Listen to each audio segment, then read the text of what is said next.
आज आसतु बैगण और आलूर गोटे नुआ रेसिपी करवा।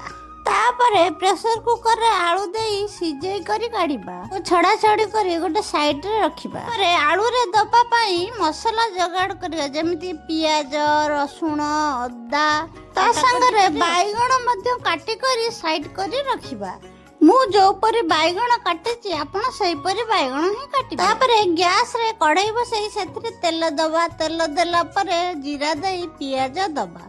देई पियाज को भल भाबरे भाजी गला परे सेथिरे अदा रसुण छेचा दबा। देई करी भल भाबरे ताको भाजीबा। तापरे सेथिरे लंका लूण हळदी ता संगे जीरा गुंड धनिया गुंड देई भल भाबरे कसिबा। आ सेथिरे काटी रखितिबा टमाटर को मध्य दबा। जे हेतिबा आळू को सेथिरे चकुडी करी दबा। देई करी ताको बाटण सहित भल भाबरे कसिबा। कसिकी ताको काढिबा। तापरे गोटे बेटर तयारी करिया जेमिति कि बेसन चावल चूना आ हळदी लूण लंका गुंड दे गोळेई करी भल भाबरे काटी रखिथिबा बैगण भितर आलू पर दे ताको रखिथिबा बेटर रे बैगण को गोळेई करी भाजीबा।